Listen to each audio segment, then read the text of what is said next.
मी सानिका. कशा आहात तुम्ही सर्व? रोज 5-5 रुपयाच्या गोष्टीसाठी मला दुकानात पाठवणे इट्स मोस्ट इम्पॉर्टंट. म्हणून आज पण गेली अंडी घ्यायला.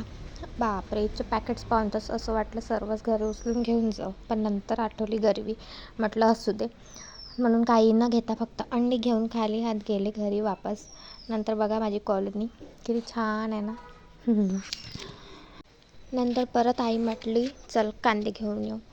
ड्रायव्हरच बनवून ठेवलं आहे ना या घरच्यांनी, म्हणून गेली कांदे घ्यायला गेली. इथे कांदे चांगले मिळत नव्हते, तरी आमच्या आईसाहेब खोदून चांगले कांदे काढण्याचा प्रयत्न करत होत्या. म्हटलं असो, घरी आले, थोडंफार नट्टापट्टा करून बघूया. म्हटलं नट्टापट्ट्याच्या नावाखाली फक्त आत्तूच्या लग्नातल्या उरलेल्या बांगड्या घालून बघितल्या. त्यानंतर खूप दिवस झाले होते कुठं बाहेर गेलीच नव्हती. मैत्रिणीला म्हटलं चल जरा फिरून येऊया. कुठे फिरायला जायचं हे काही ठरलं नव्हतं, बस गाडी काढली आणि निघालो. पण यावेळी मी ड्रायव्हर नव्हते, तिलाच ड्रायव्हर बनवला. काही प्रोग्राम वगैरे आहे का? कशाचं आहे नेमकं?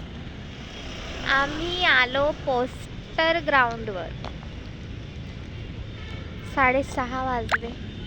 कुठेतरी फिरायला जायचं होतं, काही प्लॅन काही आठवत नव्हतं कुठे जायचं, म्हणून आम्ही आलो पोस्टर ग्राउंडवर. इथे आहे कसला तरी प्रोग्राम. महात्मा ज्योतिबा फुले आणि डॉक्टर बाबासाहेब आंबेडकर स्मृती पर्व 2025. समता परिसर, क्रांतीज्योती सावित्रीबाई फुले समता परिसर. स्मृती पर्व. हो.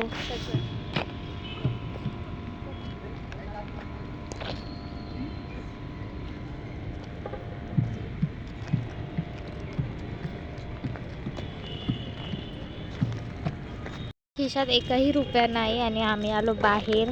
आणि आता आम्ही इथे बघत आहोत बुक. टाइमपास करतो, कोणाला सांगू नका, मी फक्त तुम्हाला सांगते.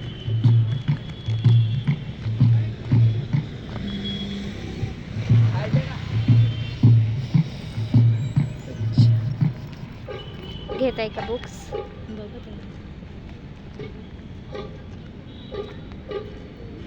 स्त्री पुरुष तुलना.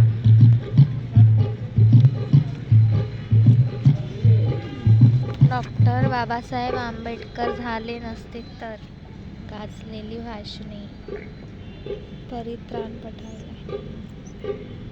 संविधानाचं पुस्तक घ्यावं लागतं का? संविधानाचं आहे का? घेते का? नाव कसं?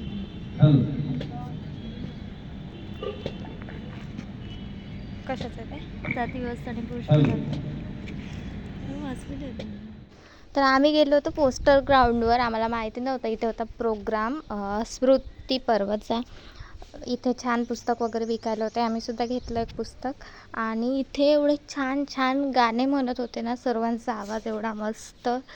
डॉक्टर बाबासाहेब आंबेडकरांचे, महात्मा ज्योतिबा फुले यांचे, सावित्रीबाई फुले यांचे खूप मस्त मस्त गाणे सुरू होते. आम्ही पण बसलो थोडा वेळ, पण मग खूप रात्र होत होती, म्हणून मग आम्ही घराकडे निघालो. नाही तर खूप छान छान गाणे म्हणत होते ते. नंतर मग लोक यायला सुरुवात झाली होती. आणि आजचा दुसराच दिवस होता, म्हणून खूप जणांना माहीतसुद्धा नव्हतं बहुतेक, तर जास्त गर्दी नव्हती. पण आम्ही निघालो आणि मग गर्दी वाढायला सुरुवात झाली होती. बघा आमचं यवतमाळ किती छान झालं. आता आधी काहीच नव्हतं हे असलं. टर्न घेत आहे का? इकडून चालतंय?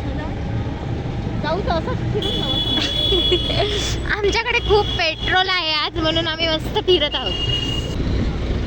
कसं वाटतंय तुम्हाला माझं गाव? गाव आहे का ग? शहर आहे? गाव सारखंच आहे. शहर आहे, जिल्हा आहे आमचा. जिल्हा आहे, जिल्हा पण गावासारखाच जिल्हा आहे, मोठा नाही आहे, छोटासा जिल्हा, पण छान आहे. फायनली घरचा रस्ता पकडला. हे इथे एक कशाला ग एवढी गर्दी इथे. तो एक समोरचा कारवाला ना इकडे जाऊ देत आहे ना तिकडे जाऊ देत आहे. हे आमचे मॅडम इथं रायडर बनत आहे, रायडर. आता आलो आम्ही घरी आणि आल्या आम्ही पुस्तक घेतलं होतं. आल्या आई पण पुस्तक वाचायला लागली. चला मग आजचा ब्लॉग इथेच संपवते. आजचा ब्लॉग आवडला असेल तर नक्की लाईक, शेअर आणि सबस्क्राईब करा. कमेंटसुद्धा करा. Good night. Bye bye. Take care.